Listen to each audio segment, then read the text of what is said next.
भगवत गीता के नाम कुछ पल हर सुबह शाम चैनल में यह नाम आवाज एक बार फिर आप सबों का स्वागत और अभिनंदन करती है। साथियों, आज आप सबों के बीच प्रस्तुत है भगवत गीता पंचम अध्याय कर्म संन्यास योग का 18वां श्लोक। विद्या विनय संपन्ने ब्राह्मणे गविहस्तिनी शुनि चैव स्वपाके च पंडिताः समदर्शिनः। इस श्लोक का सरल शाब्दिक अर्थ इस प्रकार है। ज्ञानी जन विद्या और विनय युक्त ब्राह्मण में तथा गौ, हाथी, कुत्ते और चांडाल में भी समदर्शी ही होते हैं। साथियों, वैसे तो आज प्रस्तुत श्लोक का अर्थ बहुत सरल और स्पष्ट नजर आता है, किंतु गंभीरता पूर्वक विचार करने पर इस श्लोक में अनेक गंभीर अर्थ निहित नजर आते हैं। सबसे पहले तो विचार करें इस श्लोक में प्रयुक्त शब्द पंडिताः पर। सामान्य बोलचाल की भाषा में पंडित शब्द का अर्थ साधारण पूजा पाठ करवाने वाले ब्राह्मण ही समझा जाता है, किंतु योगेश्वर श्री कृष्ण जब अर्जुन को ब्रह्म विद्या का उपदेश करने के क्रम में पंडिताः शब्द का प्रयोग कर रहे हैं तो निश्चय ही इसमें कुछ गंभीर अर्थ निहित होगा। प्रिय श्रोताओं, याद कीजिए संत कबीर का लोकप्रिय दोहा, पोथी पढ़ी पढ़ी जग मुआ पंडित भया न कोय, ढाई आखर प्रेम का पढ़े सो पंडित होय। इस दोहे में संत कबीर बड़ी सूक्ष्म बात कर रहे हैं कि वेदों, पुराणों, उपनिषदों आदि जैसे सद्ग्रंथों को पढ़ कर लोग अपने आप को ज्ञानी समझने के अहंकार से भर जाते हैं, किंतु यदि इन सद्ग्रंथों में निहित ज्ञान केवल बौद्धिक स्तर तक ही सीमित रह जाता है तो ऐसे मनुष्य को पंडित अर्थात ज्ञानी नहीं कहा जा सकता। वास्तविक ज्ञान तो वह है जो परमात्मा के प्रति उत्कट प्रेम उत्पन्न कर दे। इसलिए वास्तविक पंडित अथवा ज्ञानी वही है जिसकी अंतरात्मा में परमात्मा के प्रति अगाध प्रेम हो, और अगाध प्रेम का यह भाव केवल पुस्तकीय ज्ञान से नहीं उत्पन्न होता, बल्कि जड़ चेतन सभी पदार्थों में, सभी जीवों में परमात्मा की सर्वव्यापकता की सच्ची अनुभूति प्राप्त होने पर ही उत्पन्न होता है। मेरे परम आराध्य ब्रह्मज्ञानी सद्गुरु सदाफल देव जी महाराज ने भी अपने अतुलनीय आध्यात्मिक सद्ग्रंथ सर्ववेद के एक दोहे में यही भाव व्यक्त करते हुए कहा, उपदेशक विद्वान बन सहल है वाचक ज्ञान, अमली जीवन प्रेम रत सेवक दुर्लभ जान। अर्थात पुस्तकीय ज्ञान प्राप्त कर विद्वान उपदेशक बन जाना तो सरल है, आसान है, किंतु उस ज्ञान को अपने जीवन में उतार कर, अपना कर परमात्मा के प्रति अनन्य प्रेम में डूबा हुआ सरल हृदय सेवक बन जाना कठिन है। यही कारण है कि वास्तविक ज्ञानी दुर्लभ होते हैं। तो साथियों, इस श्लोक में श्री कृष्ण द्वारा प्रयुक्त पंडित शब्द का अर्थ सही मायनों में समझ लेने के बाद आइए अब इस श्लोक में निहित गंभीर अर्थ को समझने का प्रयास करें। योगेश्वर श्री कृष्ण इस श्लोक में विद्या विनय संपन्न ब्राह्मण की बात कह रहे हैं, तो विनयशीलता तो विद्या की संगिनी है, विद्या की सहज उपलब्धि है। जैसा कि संस्कृत के इस आदर्श वाक्य में कहा गया है, विद्या ददाति विनयम विनयात याति पात्रताम पात्रात्वात् धनाप्नोति धनात् धर्मः ततः सुखम।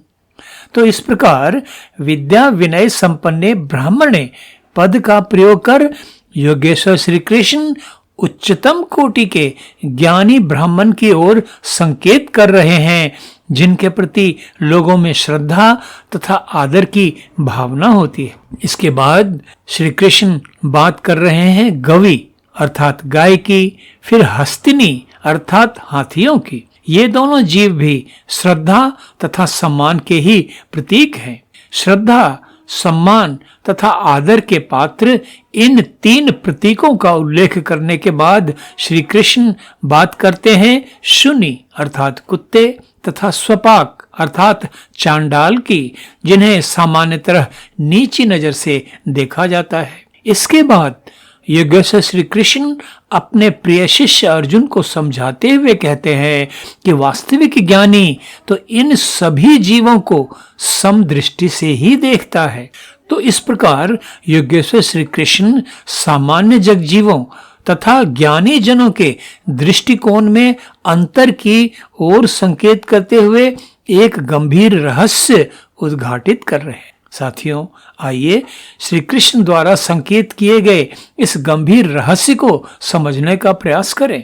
विचारणीय प्रश्न यह उत्पन्न होता है कि ज्ञानी जनों तथा सामान्य जनों के इन जीवों के प्रति दृष्टिकोण में यह अंतर क्यों, और योगेश्वर श्री कृष्ण इस अंतर के माध्यम से अर्जुन को क्या समझाना चाहते हैं।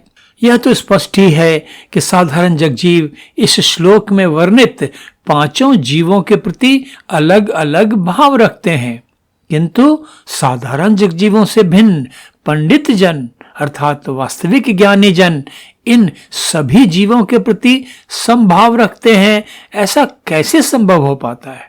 साथियों, थोड़ा आगे चलकर भगवत गीता 6 अध्याय में योगेश्वर श्री कृष्ण अर्जुन को उपदेश करते हुए कहते हैं, यो माम पश्यति सर्वत्र सर्वं च मयि पश्यति तस्याहं न प्रणश्यामि स च मे न प्रणश्यति। और इसके बाद श्री कृष्ण कहते हैं, सर्वभूत स्थितम यो माम भजति एकत्वम स्थितः सर्वथा वर्तमानो अपि स योगी मयि वर्तते। अर्थात जो मनुष्य समस्त भूतों में अर्थात सभी जीवों में सबके आत्मरूप मुझ परमात्मा को ही व्यापक देखता है और सभी जीवों को मुझ परमात्मा के अंतर्गत देखता है, उसके लिए मैं कभी अदृश्य नहीं होता और वह भी मेरे लिए कभी अदृश्य नहीं होता। और इसके बाद श्री कृष्ण ने कहा कि जो मनुष्य एक ही भाव में स्थित होकर सभी जीवों में आत्म रूप से स्थित मुझ सच्चिदानंद परमात्मा को ही भजता है, वह योगी सब प्रकार से बरतता हुआ भी मुझ में ही बरतता है। तो इस प्रकार हम समझ पाते हैं कि योग साधना द्वारा तपे हुए जो मनुष्य संसार के जड़ चेतन सभी पदार्थों में सभी जीवों में परमात्मा की ही छवि देखने लगते हैं, उनमें तो संसार के सभी पदार्थों सभी जीवों के प्रति समदृष्टि का भाव उत्पन्न हो जाना स्वाभाविक ही है। साथियों, ब्रह्म ज्ञान की सनातनता को प्रमाणित करते हुए मेरे परम आराध्य ब्रह्मज्ञानी सद्गुरु सदाफलदेव जी महाराज ने 17 वर्षों की अपनी कठोर साधना की पूर्णता के बाद अपने आध्यात्मिक अनुभवों को लिपिबद्ध करते हुए स्वरवेद में यही तो कहा, सब में देखे आत्मा आत्म देखे पीव पीव जीव में मिल रहा दूध मध्य जिमे घी। और सदगुरुदेव ने कहा, चेतन जाति ये जीव सब सबको एक समान, गाय श्वान नर देव को समदर्शित जगमान। सदगुरुदेव रचित इन दोहों का अर्थ तो इतना स्पष्ट है कि इन्हें व्याख्यायित करना आप सबों जैसे सुधी श्रोताओं के प्रति धृष्टता ही होगी। साथियों, इस प्रकार यह स्पष्ट हो जाता है कि श्लोक के माध्यम से योगेश्वर श्री कृष्ण अर्जुन को समझाने का प्रयास कर रहे हैं कि वास्तविक ज्ञान योगी को योग साधना की पूर्णता के द्वारा यह बोध प्राप्त हो जाता है कि इस निरंतर परिवर्तित होते नश्वर संसार के विभिन्न स्वरूपों में वास्तव में एक परमात्मा ही व्याप्त है और कुछ भी नहीं। इसी कारण से वह सभी जीवों को समदृष्टि से ही देखता है और वैसा ही व्यवहार करता है। यदि हम साधारण जगजीव योगेश्वर श्री कृष्ण के इस उपदेश को समझकर, आत्मसात कर इसे अपने जीवन में उतार पाएं तो हम सबका जीवन द्वंद्वों से मुक्त होकर कितना सरल, कितना आनंदमय हो जाएगा। आज बस इतना ही। भगवद गीता 5 अध्याय के अगले श्लोक के अर्थ तथा व्याख्या के साथ फिर आप सबों के बीच उपस्थित होऊंगा। तब तक आप सबों के लिए अशेष मंगल कामनाएं। धन्यवाद। नमस्कार।